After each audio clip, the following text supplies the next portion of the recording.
far out west in the land of old Spanish California, where they twist them long riatas.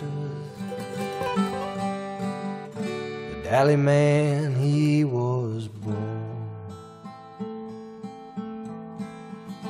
Don't forget all them hands where the chaparral it grows thick, and the cattle there grow wild, and the throw is always thick, and it takes... Howdy there, I'm Matt McKinley and we're burning daylight. Good morning, daylight burners. How the hell are we doing today? It's gonna be a warm one today. Fall ain't quite here yet. It's trying to get here, but old summer's still holding in there pretty good, and it's getting pretty warm. Had a visit with one of my listeners, Mr. Kayne Boswell, here the other day. Thursday, I believe it is. Yeah. Had a visit with him Thursday morning. And Kayne is, like I said, he's one of my listeners. He's sent in several song requests, and he's also sent in a bunch of pictures and stuff. And he's a cowboy from Iowa originally. Now he's living in southwest Kansas, not too far from where I was living. And he was a bull rider by trade, and then life caught up with him, and now he's a feedlot cowboy. He's done some outside cowboying, and now he's punching cows inside. And anyway, he's a cool cat. Really been supportive of what I'm doing here and in my team. And he's just really a cool guy. And I was glad to get to talk to him. It's really neat. I thought, at the beginning of this show, I thought I need to get some big names on and blow this thing wide open. And of course, I found out it's a little harder than I originally thought to do that.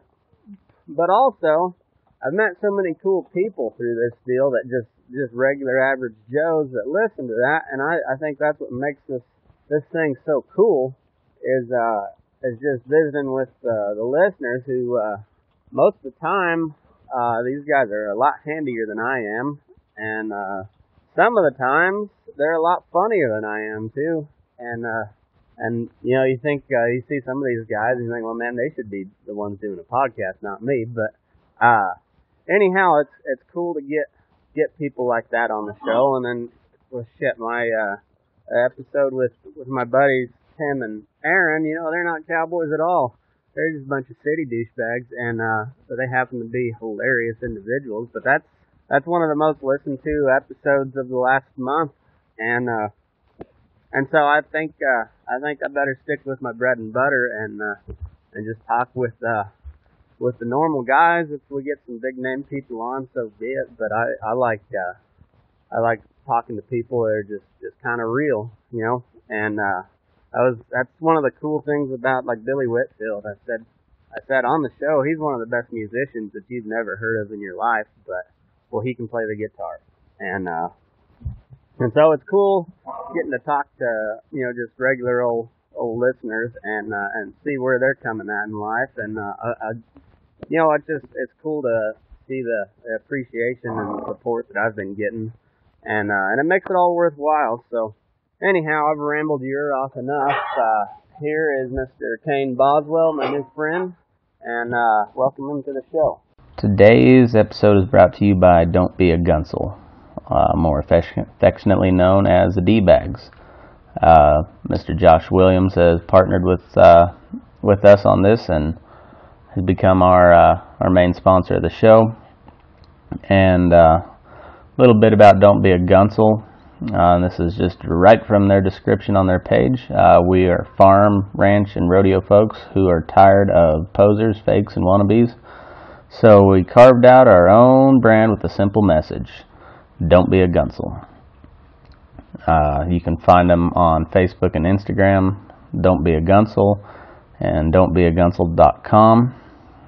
They've got some hats and some stickers, and then they always share some of the best memes I've seen. So go check them out.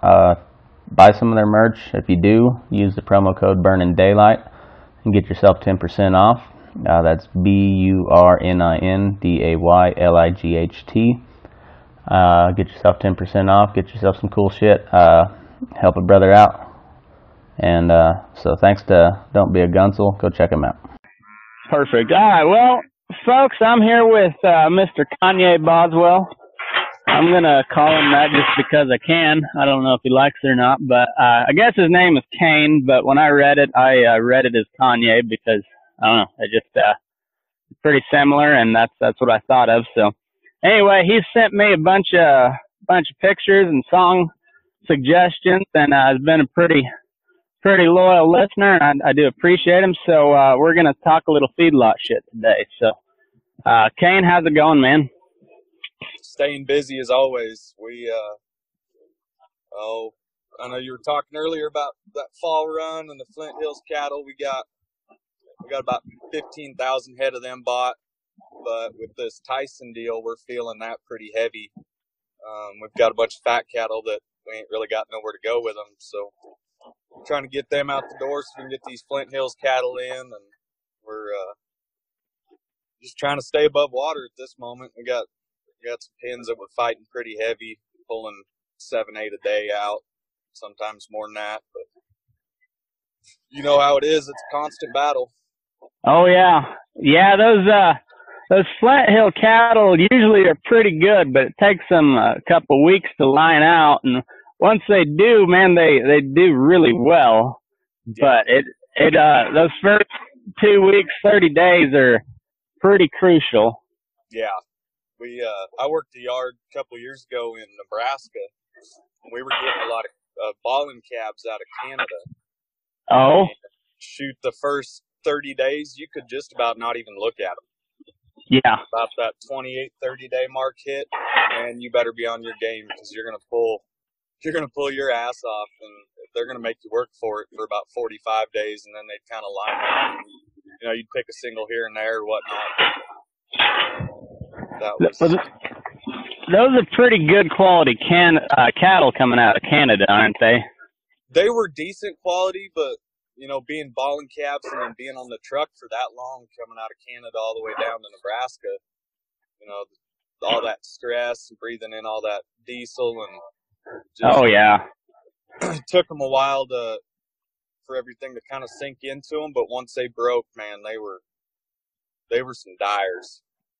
Well, we used to get some cattle out of around by Kim, Colorado, Kim Pritchett, that kind of my neck of the woods where growing up anyways, and really nice cattle down there, but they're so naive because there's pretty sheltered, there's a little bit of open range, but if there's open range, it's usually just one guy on that lease.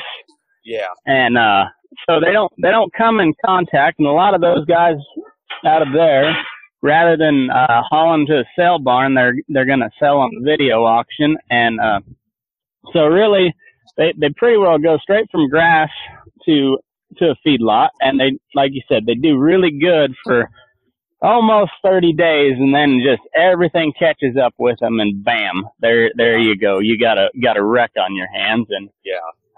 You end up revaccinating and any number of different things to try to get ahead of it, and it's just mostly you just got to stay on your toes and don't second guess it. If you got to take a look at them twice, just head them to the chute. They'll be all right. You bet. And then on those big outfits, well, anywhere really, you got to weigh the option of mass treating them, because like I've said before, if you don't time it right, you're really doing more harm than good, and spending a ton of money while you're at it. Because if they ain't sick, all you're doing is killing all the good bacteria they got, and you're making them sick. Yeah. And but it's a fine line, and I'm not a huge fan of mass treating unless they're kind of some sale barn junk or something that's had a super long haul. Just sure enough high risk stuff. But other than that, you kind of gotta play it by ear and just kind of read your cattle, and then you usually can do a pretty good job if you just if you can kind of spot when you've hit that critical point and you're not slowing down. It's quit fighting it and just give them all a shot. We've got a pen here right now on the west side of our yard that I think they've been here 45 days, and we're still pulling multiples out of that pen, and they might be 5 or 6 weights now, but man, they're still real tough to look at. Yeah, those ones are tough. We got a bunch of Holstein steers the last couple falls. I don't know if we're getting any this year or not, but there's, of course, a lot of people are just real gung-ho on the mass treatment, and I'm not, just because I think you're doing yourself a disservice, and you're kind of getting your cowboy crew to be a little bit lazy if you just, any sign of trouble you mass treat. I mean, it's easier, but in the long run, if you can get your guys to stay hooked on them and kind of ride it out. A lot of times they will just kind of ride it out. But, of course, and there's some where you're at 25% morbidity and you're still pulling deep, and you're just like, well, it ain't worth it now. Just, a lot of that mass treatment deal is, I mean, it's good, but you can also, more than anything, just leave them the hell alone, kind of let them recoup. Right. I know we're not real big on the mass treat down here either.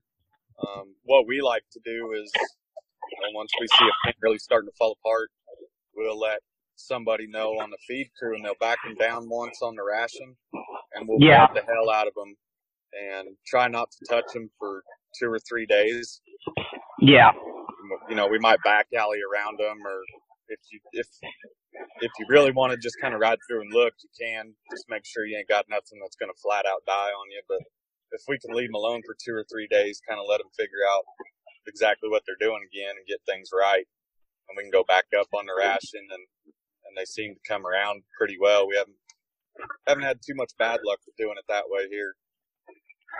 Yeah, that's always pretty good. A lot of people don't realize, and even on the cowboy crew side of things, that nutrition is the most important thing there. I mean, your cowboy crew is really kind of secondary to the feed crew, and we hate to admit it being on the cowboying side, but it's the truth. You could be the best pen rider in the world and keep your missed pulls to a minimum, but if they're getting shit feed, or they're getting fed too much or too little, whatever it is, if they're not dialed in, you're going to have deads on your hands. So it's that feed is by far the most important, besides water and feed. And then, like we said, we're just kind of picking up the scraps on the pin riding side. Right. But I know we've even started going the way of adding electrolyte bags into the tanks of pins that come in real shitty. Just to try to help. I've never done that. Does it work any at all? It seems to be helping us quite a bit. If we see a pin starting to fall apart, we can get to it quick enough. I think this stuff's called blue light. Okay, I've heard of it. It's like a 1 or 2 pound bag of this blue powder, and you just cut a gash in it and let the whole thing go in the tank. And, as the water sifts through that bag, then it does what it does inside of there and adds some electrolyte into that tank, but not all at once and whatnot. But it seems to help, especially with as hot as it's been getting for us down here lately. It's been helping a little bit. Yeah, I know we gave a lot of electrolytes to baby calves when we were doing that confined cow-calf deal, and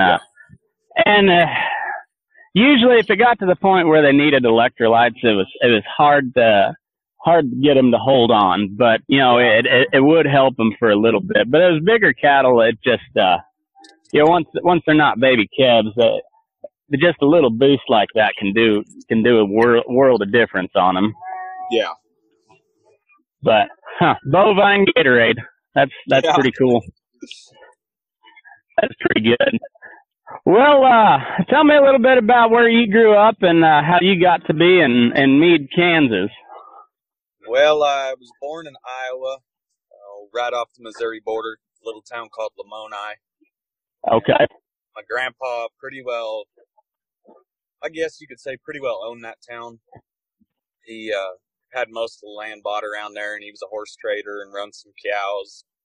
Owned him a tractor dealership down there, and we moved to Colorado. I was 8 or 9. Dad got transferred for work, and we moved out to Byers, Colorado, which is about halfway between Denver and Lyman on I-70. Byers is kind of growing up nowadays. Byers not so much, but Deer Trail dang sure boomed up. Deer Trail and Bennett, you can't hardly recognize Bennett anymore. Yeah, that's not a joke. That's actually, I was in Bennett right before I moved out here to Kansas about a year ago, and it was getting so bad that we had to get out of there. But, I bet. Made a career out of riding bulls for a lot of years, and got married and had some kids, and figured I better chill out on that deal. And went to cowboying a lot more. Worked an outfit up in Montana, just outside of Miles City. Up there for about a year and a half, and decided I didn't want to be up there no more. Kind of similar to your deal. That wasn't my kind of country. Yeah. Boy, it gets cold up there, man. Well, we were being just outside of Miles City. We were kind of in that beauty area. I'm assuming they either had a real mild winter or that's kind of how they were, but it wasn't horrible. Oh, really? There was maybe 2 weeks in a row that it was like 15 below. Okay. But other than that, shoot, we were in the 20s and the 30s almost all winter. Well, that ain't bad at all. Yeah, that highline country is, man, I froze my dick off up there. It was. Yeah, I know. I got some buddies from like the Helena area and Big Sandy and some areas like that they're like, man, you need to come up here with us. I said, nope, that's not my deal. Oh, man. I don't want to have to wear 100 layers and try to get on my tall horses. Oh, man, it was brutal. It was, because we were right outside Big Sandy, and you had the bear paws on the east end. You kind of had the Chinooks on the west end, and that wind would just come howling off them Chinooks. I mean, it actually howled. And of course, growing up where I did, I'm used to the wind. I guess I don't know if you ever get used to it, but I was accustomed to it anyways. And but it was very rarely did you hear a howl like that on the plains. But when it come down off that mountain, man, it just bitter cold. And those guys are tough. I couldn't hang. Yeah, I'd have to have leggings on and a pair of bibs over that. Them boys are out there. They could probably do it in a pair of shorts and their Armitas and be all right. Oh, I know it. It was crazy. I know there was got a little warm spell and we had about 3 or 4 days where it got up above freezing. And I remember I was building fence in a t-shirt, just a white t-shirt, and was like kind of halfway hot. And it was 33, maybe 34 degrees. It was just, it was cold. But then there was 17 days in a row where the high never got above -10. And I mean, you got to be tough to live out that way. Yeah. So you from Montana, you moved back down this way, and now you're you just pen riding, or are you in a kind of management type role, or what are you doing there in Cimarron? Right now I'm just riding pins. We've got a couple of things bouncing around in the yard. They've been through some cow bosses in the year that I've been down here. They've been through 3 or 4 of them. Oh, jeez. Yeah, I don't know. They're fighting, trying to figure out how they want to run this yard. it's been kind of a day-to-day deal on figuring out exactly what it is we're going to be doing. Well, those things are always kind of tough when. Yeah, the biggest issue I think is it's a corporate yard. This is first corporate yard I've ever worked, and I can't say that I'm a fan of it, but it's tough to turn it down when they're paying overtime after 40 and give you benefits. So. Yeah, if you're working in agriculture, getting overtime, that's a big deal. You bet. Yeah, I've never experienced that, but one of these days I'm holding out hope. But yeah, I can't complain too much. They treat me pretty good. They got me on salary here, but place to live and everything, and there's not a whole lot of feedlot guys out this part of the world, so I'm kind of in a little bit of demand. So that's a good position to be in. Not to come off as cocky. I just I've been around a little bit, so it's pretty good for them that I can kind of teach some of these people that haven't been around how a feedlot works. Is they've got it pretty well down to a science. Every little yard's going to do some things a little bit different, but overall, your basic stuff that you got to get done, every yard does it pretty much the same way. You bet. And that's through a lot of trial and error. I was listening to my dad talk when he rode pens down by Guyman when he was in college back in I guess it'd been like the late 60s, early 70s when they just started feeding cattle in that part of the world. And some of the stuff they had to do, I was like, man, yeah, they haven't done that for years, when they dip those cattle coming out of the chute instead of worming them and whatnot. And or just some of the feed methods they had. It was it was kind of the Wild West back then. Yeah. But I was talking with several of my college buddies, and they didn't. Of course, a lot of people just don't realize how much science goes into feeding a cow. But there's a lot of very technical, very scientific type stuff that we have to do, and you don't really think about it being all that advanced technologically until you start trying to explain it to somebody who's not in the business, I guess. Yeah, people think you just throw a couple things in a truck and go pour it out in a bunk. It don't work like that. Oh yeah, and then you go listen to a nutritionist, especially a good nutritionist. They'll even though they're not in control of any one person on the yard, they're not afraid to go rip a feed truck driver's ass for leaving piles in the bunk or being behind schedule. The couple of nutritionists that I've dealt with, they were not shy about a feeder when they were fucking up, Yeah.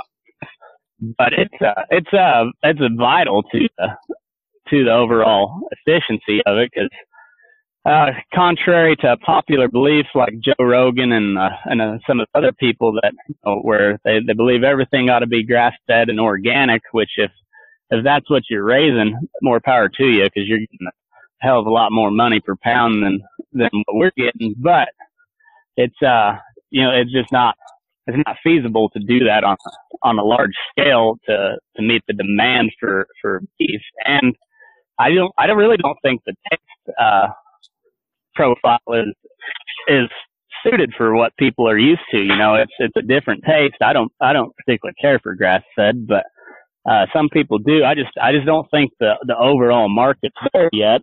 And so unless you can magically figure out a way where you can feed that many cattle on grass and feed them to finish like these kind of niche operations do, you better get used to having corn in your beef ration, because that's not the only way you're going to be able to keep up with demand. Yeah, and it's not just a demand deal. People don't realize that it costs a lot more, not only in like a feed bill, but in a time bill to do fed cattle. So that's why it then becomes more expensive. But then everybody wants to complain that, oh, well, you're charging too much. And, we want this grass fed, but y'all want to come in here and wipe out our pastures build some apartments on top of them and then expect us to be able to keep up with you. Yeah, exactly. It's it's a whole different ball game. Like I said, those guys that do raise it, more power to you, because it's a lot more paperwork. It's a lot more, record keeping. Overall, it's just a lot more that you got to do. And yeah, so like you said, there's a lot more man hours into it, and therefore the price reflects that. The producer only eats the cost so much before they just go under. So you got to pass that cost off to the producer. But economics is not really very robustly taught nowadays. You kind of gotta learn that shit on your own anymore. Right. But and that's the issue I have with this no GMO and no hormone stuff that all these snowflakes are wanting to get into nowadays. They don't understand that if we can't treat them with an antibiotic or give them something to, kind of grow them up a little quicker, then the cost comes back on us at first, because we're going to lose half of what we got if we can't treat them with something. Oh, yeah. Yeah, and then you got those organic outfits. They either have to pull that animal off their program completely, or they just got to let him die. And they catch you as being unethical and not caring about these animals, and they only see it from their side of the fence. They've never had to step onto ours and see exactly what it takes to go through this business.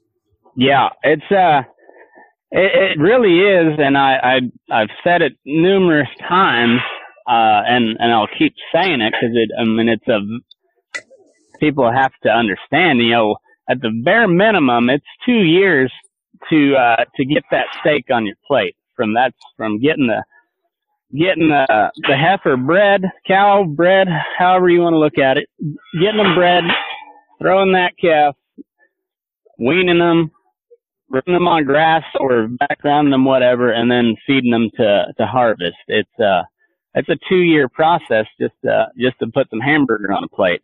And it's just one of those things that we've got so disconnected from the food that, and we haven't done a good job of trying to relate that to people either. And it's hard not to when you come under attack by these animal rights folks that, there's not that many of them, but they have a lot of influence. They yell the loudest, so therefore they get the most attention, but it's hard not to just get your hackles up and start a screaming match, but it doesn't help our cause when we do that. It's good to ridicule them, but you've also got to, like I said, those people in the middle, they're willing to be persuaded because they like beef, but we got to persuade them. We're still trying to get them to buy a product, so we got to be good salesmen when we're refuting a point. And I think humor does it. One of the most effective ways to do it is through humor. So if you got a good meme game, you can combat some of these videos pretty quick, or if you can do a contradictory video in a humorous light and get it to kind of halfway go viral, it'll go a long ways. I've kind of noticed that on the Facebook page.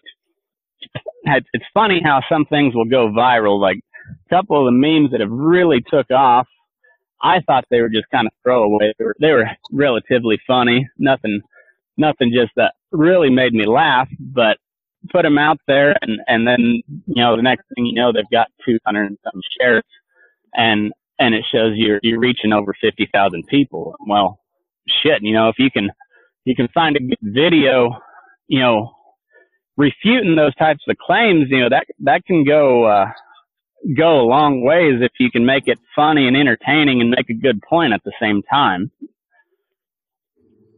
Right. But I don't know. It's one of those things. I think we've got better at it, but we gotta keep improving that way. I don't think people ever stop eating beef, but if you want them to keep supporting us like they do, we've got to change with the times. We've got to reach out to a younger crowd that can, that a lot of these animal rights people are speaking to. If we can if we can get out ahead of the game, we're better off. But it's finding time's tough, so it's a tough deal. It is. But I don't know. It's I think the more we can have people like us talking and have people listening to it, it's a good thing. Like that Bobby Gray, I kind of enjoy listening to him just because I haven't been around the stalker side a whole lot, and that northern Oklahoma area, that man, they pump a lot of cattle out in the winter off of wheat pasture, and so it's cool to see hear some of those guys' deals where you're not going to be out making a 30-mile circle on open range, but those old boys down in Oklahoma are pumping out a hell of a lot more cows than some of these big outfits here in Nevada and Idaho. So it's a different style of cowboying, but it's all cowboying the same and just the same. And it's I think the more we can highlight different aspects of that, the more it makes it relatable to people, and the better off we are in the long run. You bet.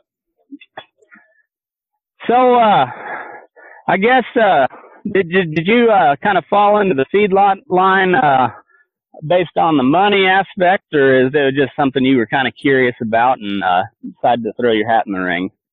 Well, I've worked a few feed yards, done quite a bit of outside riding. That's where I enjoy it more, is pasture riding, doctoring out there. But this deal, I was working for a little rancher up by Colby, and when I hired on with him, I had left that. I don't know how familiar you're with that Bennett area, but there's I know it a little bit.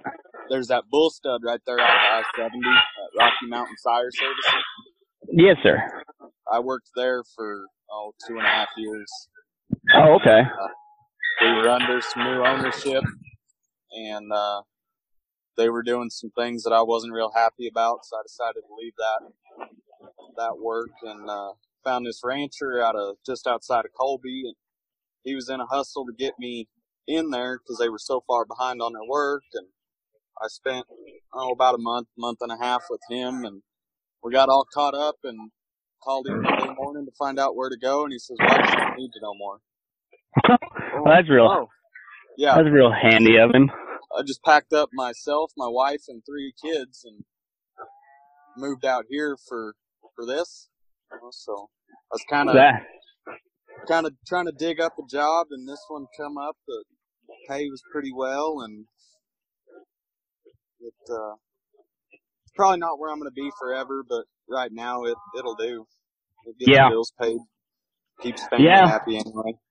That's a big thing when you got a wife and kids in tow. You really kind of got to go where the money is first and foremost. I mean, you can look at how they're going to treat you as well, but if it pays, keeps food on the table, that's priority one. When you're single, dude, you can tell them to flip sand and just go about your merry old way and live off of beans for a couple weeks while you're day trashing, and but or just continue day trashing and make a pretty decent living out of it if you fall in with the right folks that can keep you busy. But when you got a family in tow, that's a little tougher deal. It is. But, well, how old are your kids? My oldest boy will be 6 in a month. Then I've got a daughter in the middle that just turned 3 in June, and I've got another little boy that'll be 2 in January. Okay, cool. What day in January? 4th. Okay, my little boy's the 11th. He'll be on the 11th, and then my girl will be 5. 5, I guess. December 29th. So those are pretty fun ages. They get to where they talk and tell stories and shit, and they get to be just plumb comical. Yeah. Yeah, I wouldn't trade anything for my kids. No, they're what makes the world go around. I've always kind of liked kids, but it's a whole different deal when you got your own. And Yeah. well, they do. They're a handful, but they make things fun. That's for sure. You bet. Well, what else is new in that part of the world? You get into any ranch rodeos this summer? I went to a few bronc ridings. Seemed about every time that I thought we were going to get into a ranch rodeo, one of our guys would call out. That's amazing. Any of them. It's amazing how that works, ain't it? Isn't it? Yeah. You'll trying to line up a good team, and then by the time that they call out, everybody else is already on another team, and yeah, stuck at home. Yeah, and then they'll always write in these rules where you can only be on one team unless it's a scramble or something like that, and then yeah, it's just it's tough when like those guys that win consistently, they've been doing it together forever, and so they're it's more than just a ranch rodeo team. I mean, those guys they've been cowboying together forever, so they know exactly what everybody's going to do, what everybody's job is, who does what best, and so it's not so much that they're overly handy or compared to everybody else. They're way more in sync with each other. You bet. I know that the Jolly Ranch team out of, or I think it's Jolly Lord team out of Lamar area. Yep. They've won the world a couple, I think twice now, haven't they? 2 or 3, I think. Yeah. Yeah, they're damn handy fellas. But I've been on some teams where we've given them a run for their money, and come up just short. So it's not that they can't be beat. They're just they are in sync, in tune, and everybody knows what everybody else is doing, and they make a good show of it. Yeah, them boys work together every day, so they could just about go in there blindfolded and know where everybody else is at every second. Yeah. That's how you can speed things up, is if you're not having to look over your shoulder to figure out where your help is, or if you're going to, run into your other team or whatnot. But yeah. So, if you get a good team going, it's about like watching the clock go. It just goes so dang smooth, and they look like they've been doing nothing at all. Oh, I know it. Of course, those fellas, it doesn't hurt that they're ropey as shit and ride really, really good horses. So, no, like I said, it's not taken away from their talent, but they're not like Trevor Brazil type talent. But they can dang sure sling a rope. It's but they work together really, really good, and then whoever they have riding a bronc is going to stick it pretty good. And yeah, they've got it pretty well fine tuned, and they'll be and they're all pretty young, really, in the overall scheme of things. They'll be able to do it for a while. Yeah. I didn't get on any teams. I haven't been in a ranch rodeo in about 3 years, I think. I don't even know if I'd know how to do it anymore, but my last summer in Kansas, I was farming and twisted my back, fell off the front tire of the tractor. I was fueling up first thing in the morning, and it was the most ungraceful thing I've ever done, I think. I go to step off that front tire to pull the alligator clips off the fuel pump, and the toe of my boot got stuck right in between the ridges on the tire tread, and I hung up and I grabbed the door handle, but it wasn't enough, and it kind of spun me around, and I twisted something terrible. Couldn't hardly get around, so I got called up several times to be on a team. And I said, I can't do it. I'd feel bad because I'd be just useless as tits on a boar hog. So I sat it out, and then I just haven't been able to put a team together out here. So one of these days I'll get there. Yeah. Well, at least with it being a tractor, you didn't have to worry about it running off on you. That's true. It was a long ways to anywhere, but it was in gear, so we're all set there. I felt like the biggest jackass afterwards. I looked like a little crippled up old man. And what happened? Well, I tripped stepping off the tractor. John Deere kicked my ass. Yeah. But it's one of those, like I said, when you got to feed a family, you got to go do some not so glamorous jobs, and so I had to drive grain cart for a wheat harvest, and I was glad to have the work at the time. I wasn't my first choice by any means, but they were some good family friends of ours, and they knew we were in a tight spot, so they hired me when they probably shouldn't have. I'm not much of a farmer, so, but didn't wreck anything, and they invited me back, so it must have done something okay. Yeah. I had something. You went to school up in Curtis? No, I never did go to college. I had a full ride to OPSU, but I thought, well, I'll take a year off and see if I can't get a pro card, make a career out of riding bulls. And if it goes well, then I'll just keep doing that. If it doesn't, then I'll go to college. I always made enough to keep my head above water, but never enough to be famous. Yeah. But I got some buddies that went to school up there in Curtis and spent a little bit of time up there partying with them. Okay, that's I think it was that Haley gal. She said she knew you from college, I think, and I partied in Curtis for one weekend. One of my good buddies turned 21.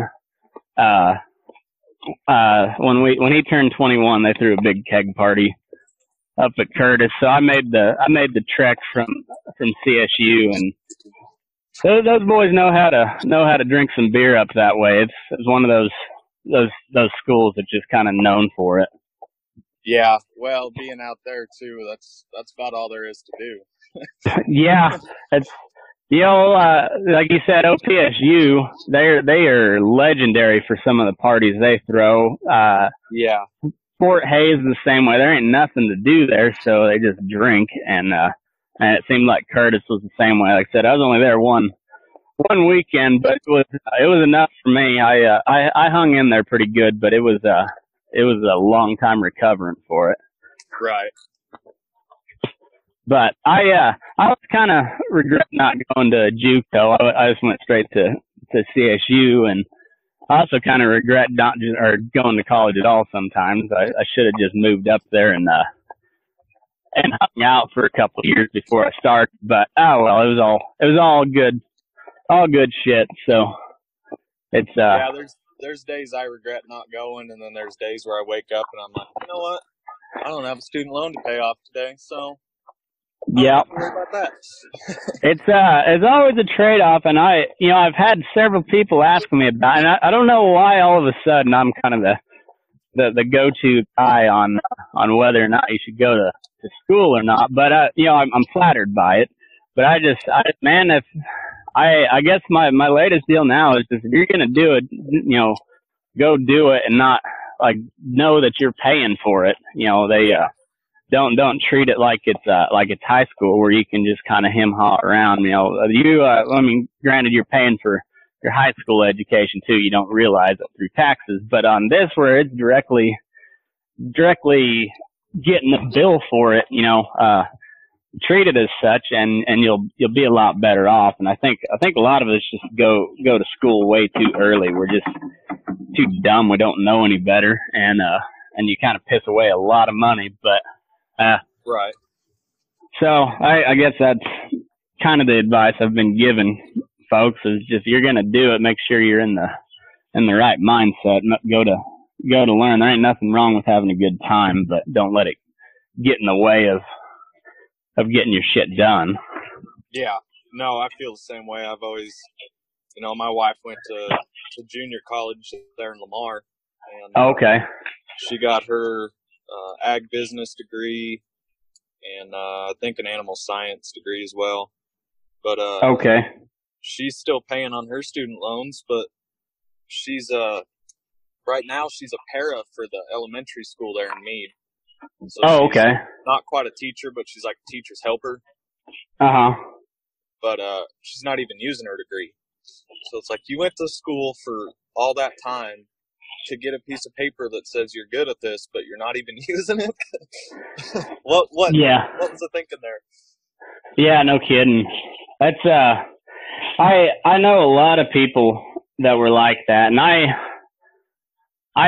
started out as a communications major, and I quickly learned that that it was in the liberal arts college, which I found out real quick they're not my type of people for the most part. I'm sure there was some really cool folks in there, but when you're used to Baca County, Colorado, they're a little different type of people in a liberal arts college. So I went to where the Aggies were, and I was happy I made the change. I don't know, like I said, it'll take some time before I figure out if this degree paid off or not, but in the meantime, it is what it is.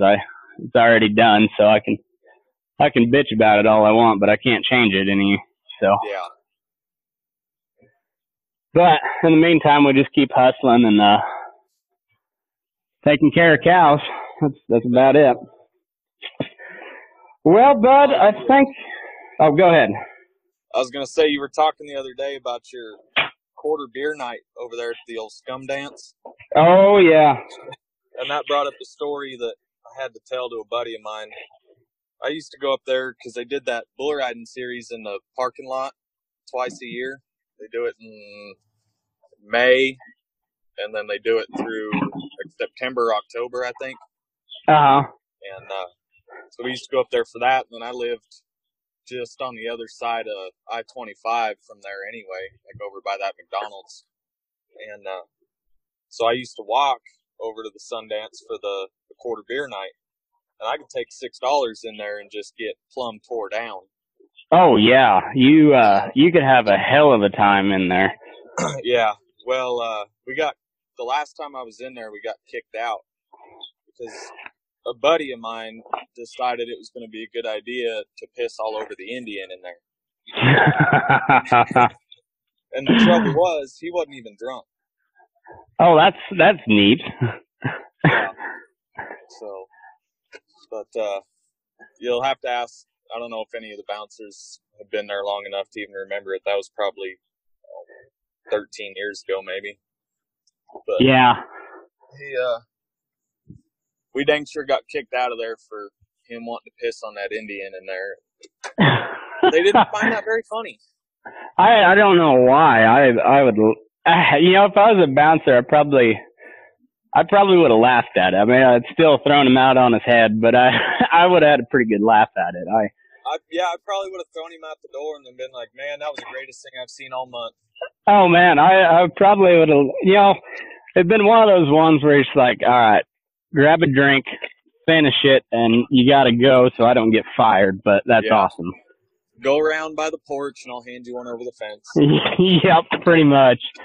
Yeah, I've seen some pretty entertaining sights at the old Scum Dance, but I never did see anybody piss on a sign. I've pissed on a sign myself, or the Indian, that, and I guess for the people that have never been there, that Indian is right as you come in the bouncer table at the front door. There's this big one of those wooden cigar store Indians, and so it's right at like the main traffic point to get in and out of that place. And that place, there's got to be 500-600 people on a Tuesday night there, at least. And the only major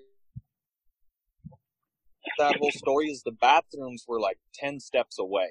Yeah, that's the thing, is there's that Indian, and then you directly to your right is the bathroom.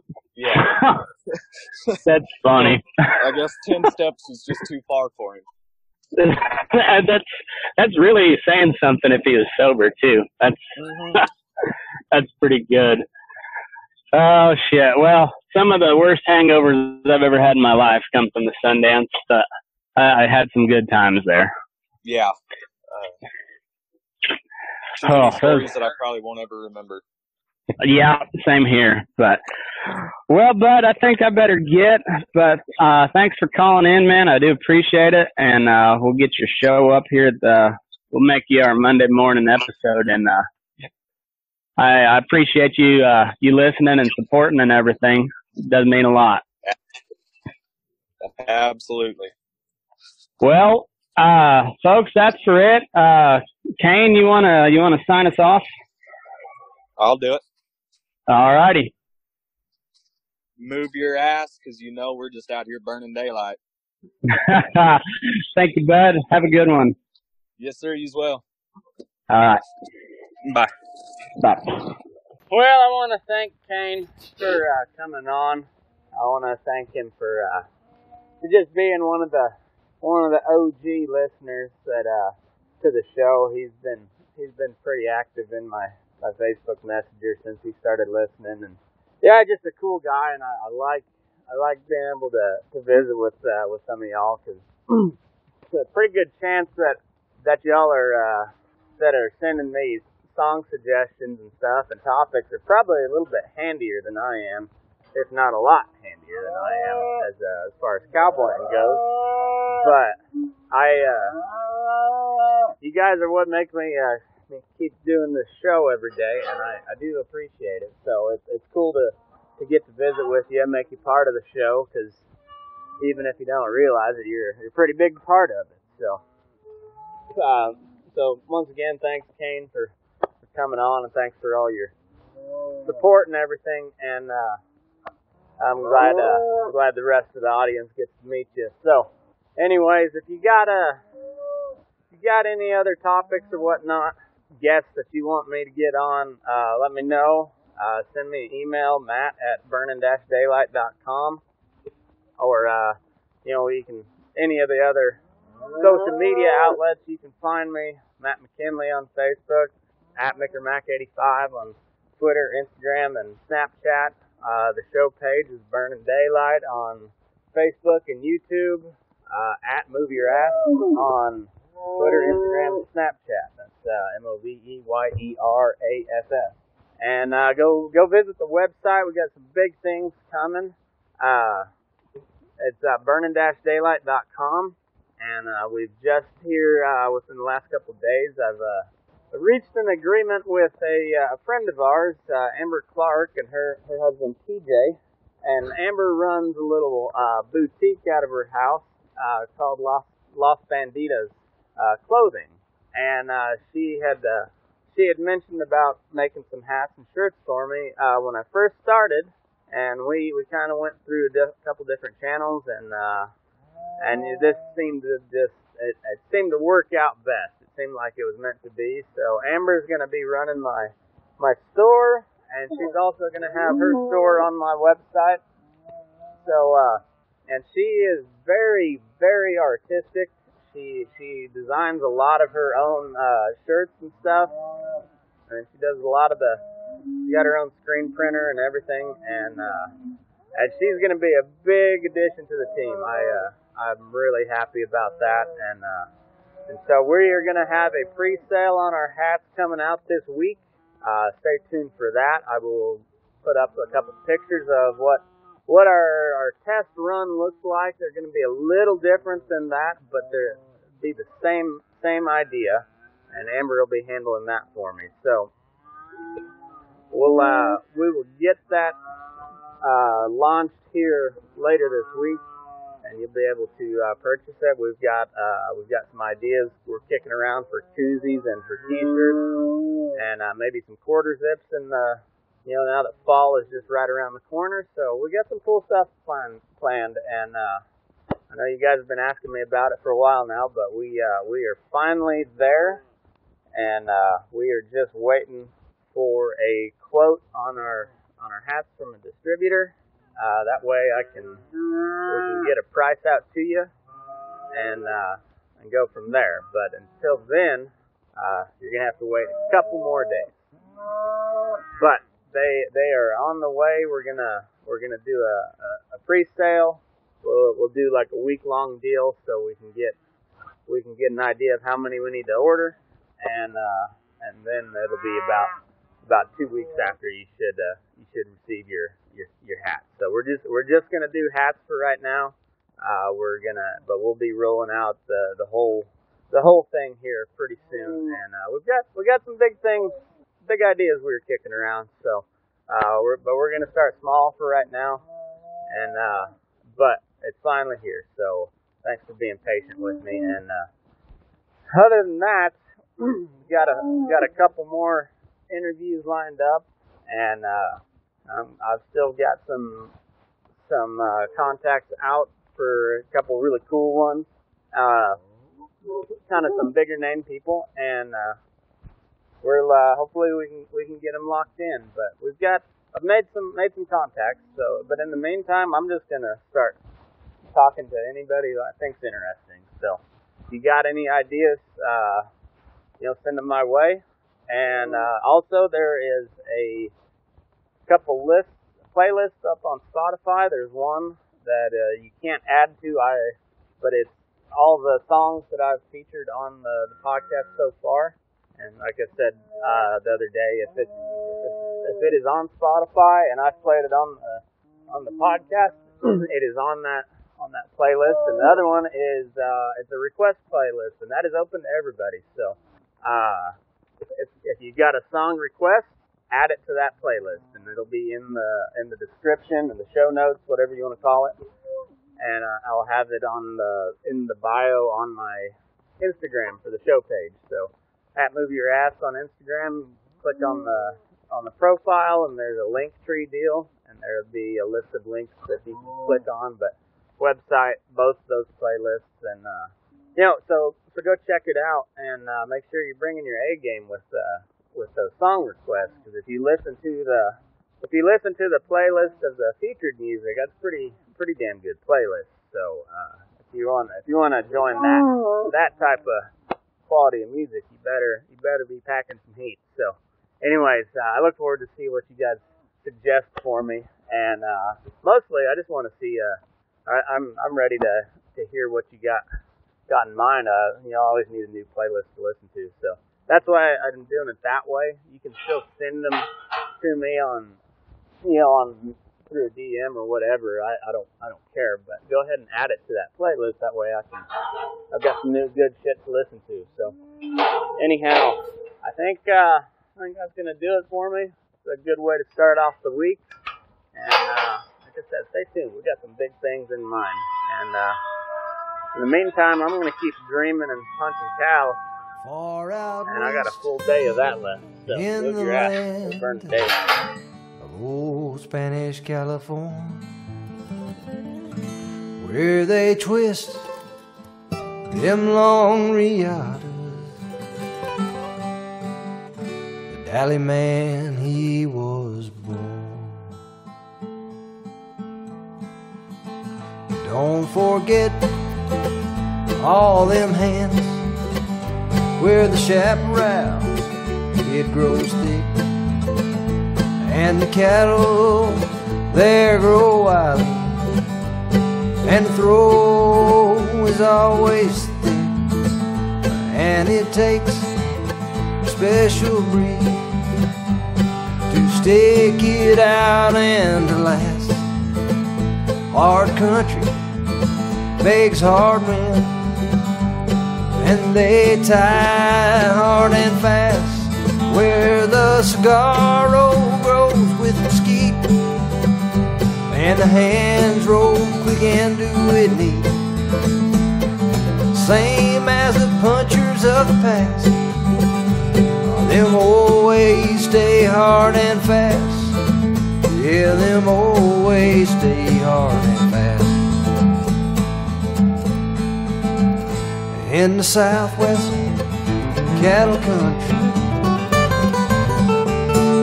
breeds its very own, from the coulees to the cap rock, where the legends they have grown about the men and the horses who could tame the wild bovine, fleet of foot and plenty nerve.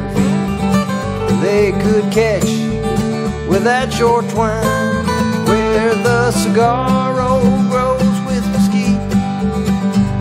Them hands roll quick and do it neat, same as the punchers of the past. Them old ways stay hard and fast. Yeah, them old ways stay hard and fast. Now the old men, they smile of the old days and the thrill of the chase, throwing caution to the wind, loose rein running to win the race, to pitch that loop, make it fit, drop them calls and feel the hit, where the cigar roll grows with mesquite. Them hand drove quick and do it neat, same as the punchers of the past. Them old men, they tie hard and fast. Yeah, them old ways stay hard and fast.